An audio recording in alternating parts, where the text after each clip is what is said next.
तो दोस्तों वेलकम है आपका गेन ऑफ द गॉड के बिल्कुल एक और न्यू पार्ट में। तो दोस्तों आज की इस वीडियो में ना मैं एक्सप्लेन करूंगा जब युनची होता है वो जैस्मीन को बचाने के लिए ना स्टार गोल्ड रिलम के अंदर जाता है और वहां पर आखिर कर क्या होता है और जैस्मीन क्या वहां से बच सकती है कि नहीं बच पाती और जो युनची होता है वो अपनी पावर किस तरीके से खो देता है वहां पर। तो हमारे पार्ट की शुरुआत होती है और हम लोग ना युनची को देखते हैं जो ना एक पहाड़ की चोटी पे बैठा होता है और उसके साथ में एक बहुत ही ज्यादा खूबसूरत लड़की बैठी होती है जिसका नाम होता है शीन वी। और जो शीन वी को नहीं जानता तो मैं उसको ये बता दूं कि ये जो गोल्ड रिलम है ना उसमें सबसे ज्यादा खूबसूरत लड़कियों में से एक है। जो तीन सबसे ज्यादा खूबसूरत लड़कियां है ना ये उनमें से एक है। और अगर इसकी बिहेवियर की बात करें तो ये बहुत ही ज्यादा काम रहती है और ये कभी भी गुस्सा नहीं करती और बहुत ही ज्यादा नरम मिजाज की है और ये बोलती भी बहुत ही ज्यादा कम है और ये हर किसी से ना बहुत ही ज्यादा अच्छे से बात करती है। और अब ना ये युनची की ना वाइफ है। फिर शीन भी युनची को कहती है कि मुझे ड्रैगन एम्पर की तरफ से ना एक ना मैसेज आया है जिसमें उसने कहा होगा कि जो स्टार गोल्ड रीलम है ना उसने ना अपने ऊपर एक बैरियर चढ़ा दिया है और ये जो ड्रैगन एम्पर है ना ये ड्रैगन गॉड नहीं है जिसको आप युनची के साथ मिला दोगे और जिसकी ब्लड लाइन युनची ने ली है।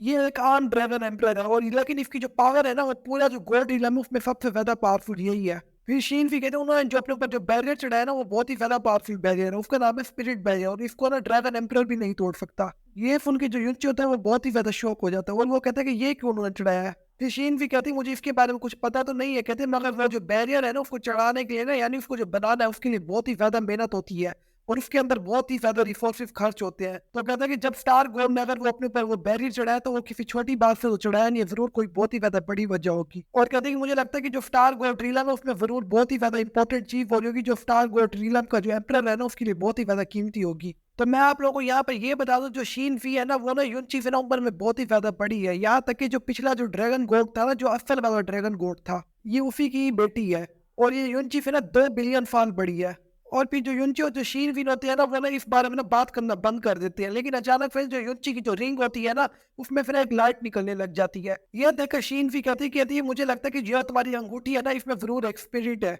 जो बाहर निकलना चाहती है, कहती है मगर उसकी जो लाइफ फोर्स है वो बहुत ही ज्यादा वीक है। और भी थोड़ी देर बाद वो जो अंगूठी होती है वो बहुत ही ज्यादा चमकने लग जाती है और उसमें फिर एक स्पिरिट निकल के बाहर आ जाती है। उसका जो चेहरा होता है ना वो युनची से बहुत ही ज्यादा मिलता जुलता होता है। ये देखकर जो युनची होता है वो उसको फोन से पहचान जाता है और वो कहता है कि तुम जैस्मीन के भाई हो ना। ये सुन के वो जो अंगूठी वाला जो बंदा होता है ना यानी जो जैस्मीन का भाई होता है वो कहता है कि ये अंगूठी तुम्हारे पास कहाँ से आई है। फिर युनची कहते हैं ये ना मुझे जैस्मीन ने खुद ही दी है। और फिर जैस्मीन का भाई कहता है कि आखिरकार जैस्मीन उस बंदे को ढूंढ ही लिया जिसको वो पसंद करती थी। कहते हैं मगर ये जो बंदा ये बहुत ही ज्यादा कमजोर नहीं है। ये सुन के जो युनची होता है वो मुस्कुराने लग जाता है और हंसने लग जाता है। फिर जैस्मीन का भाई ना जल्दी से कहते हैं क्या जैस्मीन स्टार गोल्डन से निकलने में कामयाब हो गई है। ये सुन के युनची बहुत ही ज्यादा शौक हो जाता है और कहता है कि आप ये क्या कह रहे हैं और कहते हैं जैस्मीन को भागने की जरूरत क्या है और वो क्यों भागेगी। ये सुन के वो जो जैस्मीन का भाई होता है वो कहता है कि मुझे लगता है जैस्मीन ने तुम्हें अभी तक कुछ ही नहीं बताया और कहता है मुझे तुम सिर्फ ये बताओ इस टाइम जैस्मीन है वो कहाँ पर है। ये फोन की जो युनची होता है वो कहता है कि मुझे लगता है उसको इस टाइम ना स्टार गोल्ड रिलम के अंदर होना चाहिए। ये फोन की जो जैस्मीन का भाई होता है ऊंची आवाज से बोलता है, कहता है क्या स्टार गोल्ड रिलम।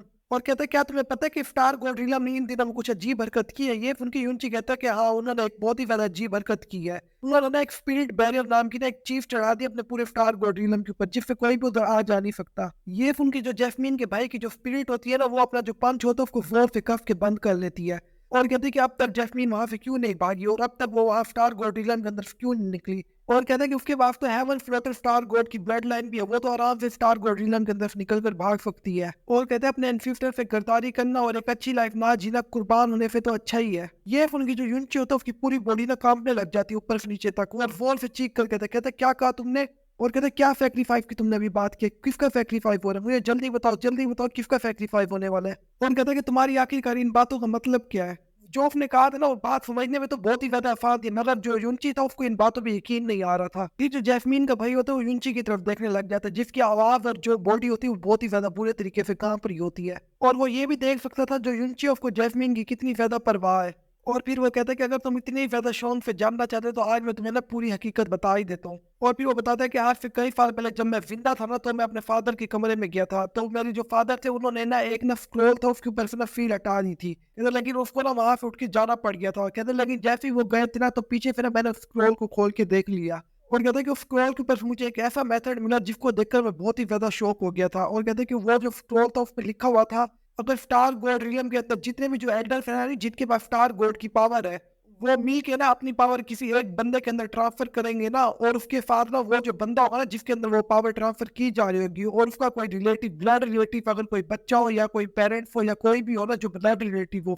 उसका साथ में सेक्रीफाइस भी किया जाए, तो वो जो बंदा होगा ना जिसके अंदर सारी पावर ट्रांसफर की जाएगी, वो ना एक गॉड लेवल पे चला जाएगा, यानी एक असल का गॉड बन जाएगा, जो ट्रू गॉड भी जिसे कहते हैं। मगर इस सेक्रीफाइस को करने के लिए ना हमारा कोई ब्लड रिलेटिव ही होना चाहिए, यानी कोई बेटा या बेटी या फिर बहन या भाई। ये बात सुन के जो युनची होता है उसके सर पे तो ऐसा लगता है बिजली गिर गई, और उसकी पूरी बॉडी ना एक ही जगह अकड़ जाती है, और उसकी पूरी बॉडी जोर से हिलने लग जाती है, और उसके दिमाग में ना फौरन से यही सवाल आता है, जो जैस्मीन है वो तो स्टार गॉड की बेटी है, और वो सोचते हैं कि जो स्टार गॉडरिला में ना उसने अपने ऊपर जो बैरियर चढ़ाया वो इसलिए चढ़ाया ताकि वो अंदर ना जैस्मीन को सेक्रीफाइस कर सके और उसके बीच में कोई भी इंटरफेयर ना करे। और फिर जैस्मीन का भाई कहते हैं कि मैंने वो जितने भी जो स्टूडेंट थे ना उनको उठा के अपने फादर के पास ले गया, और उनको मैं दिखाया, और मैंने उनसे पूछा कि क्या ये सच है, और कहते हैं ये सुन के उसने कहा कि हाँ एक दिन ना वो ना ये ब्लड सेक्रीफाइस जरूर करेगा। और वो कहता है उसने जितने सारे जो क्रिस्टल जमा किया वो इसीलिए ही कर रहा है ताकि वो जो ब्लड सेक्रीफाइस में जो पावर लगेगी उसको इस्तेमाल कर सके। और कहते हैं कि ये जो सेक्रीफाइस करने का दिन होगा ये तब होगा जब आसमान पे बहुत सारे सितारे एक ही साथ निकल आएंगे। और कहते हैं कि मेरे जिस बच्चे ने भी ना यानी डिवाइन पावर हासिल कर ली ना, यानी किसी भी जो गॉड है ना उसकी इनहेरिटेंस हासिल कर ली, तो उसका ही सेक्रीफाइस किया जाएगा उसके लिए। कहते हैं और उसने मुझे कहा था कि स्टार गॉड रियम की खातिर और मेरे बेटा और एक स्टार गॉड होने की वजह से ना मुझे अपना सेक्रीफाइस करना होगा, और कहा था यही मेरी एक ड्यूटी है और यही मेरे लिए एक बहुत ही ज्यादा फख्र की बात होनी चाहिए। जो शीरविन होती है वो ये सारी बातें सुन तो नहीं होती है, मगर जो उसकी नफरें होती है ना वो सिर्फ यूंची पे ही होती है, क्योंकि वो यूंची को देख रही होती है, उसकी हालत सही नहीं होती अभी।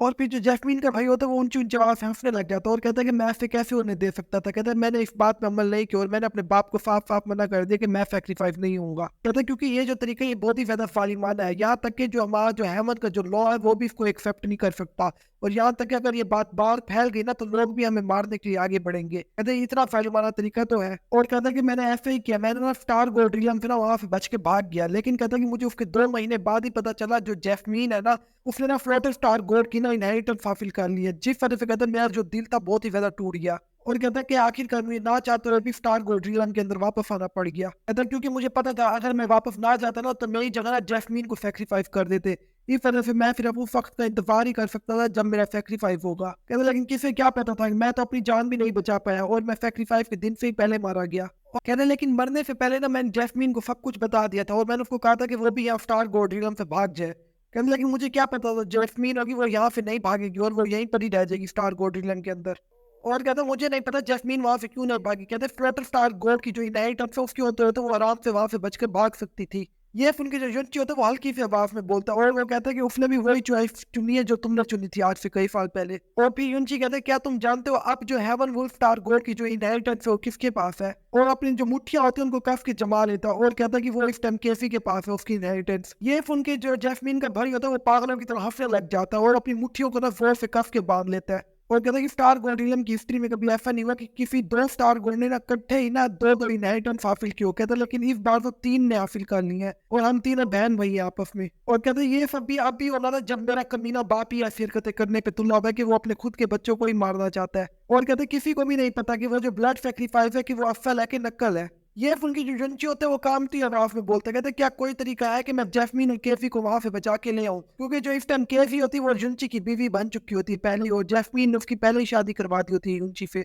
ये उनके जो जैस्मीन का भाई होता है वो और से हंसने लग जाता है और कहता है कि ये मेरी स्पिरिट का आखिरी टुकड़ा था, और कहता है मैंने इसी इसको इस रिंग के अंदर डाला ताकि मैं जान सकूं कि जैस्मीन है वो स्टार गोल्ड्रियम से निकलने में कामयाब हुई है कि नहीं हुई। कहने लेकिन जो सा जवाब मैं सुनना चाहता था ना वो मुझे नहीं मिला, उसके बदले मुझे और ही ज्यादा दुख की बात सुनने को मिल गई है, और उसकी स्पिरिट हल्का करके वहां से गायब होने लग जाती है और कहता है कि अब उन्हें कोई भी नहीं बचा सकता। कहता कि हम जो बहन भैया हमारी किस्मत बहुत ही ज्यादा खराब है। और थोड़ी देर बाद जो जैस्मीन की भाई की जो स्पिरिट होती है वहां से पूरी तरीके से गायब हो जाती है। फिर जो युनची होता है वो जमीन पे बैठ के अपना जो फर होता है उसको जोर से पकड़ लेता है और वो बहुत ही ज्यादा परेशान हो रहा होता है, क्योंकि अब उसको सारी समझ आई थी कि जो जैस्मीन है उसने युनची की शादी कैसी से क्यों करवाई है। फिर जो युनची होता है वो तेजी से खड़ा हो जाता है और अपनी रिंग के अंदर से ना एक उड़ने वाला ट्रेजर निकाल लेता है और आगे बढ़ने ही लगता है, लेकिन पीछे फिर शीन भी आ जाती है और युनची का हाथ जोर से पकड़ लेती है और कहती है कि तुम कहाँ जा रहे हो। ये सुन के युनची कहते हैं कि मैं जैस्मीन के पास जा रहा हूँ, मैं उसको अकेला नहीं छोड़ सकता। फिर शीन भी कहते तुम उसको नहीं बचा सकते चाहे जो मर्जी हो जाए, वो एक गोल्ड रिलम के अंदर और वहां पे बहुत ही ज्यादा पावरफुल लोग हैं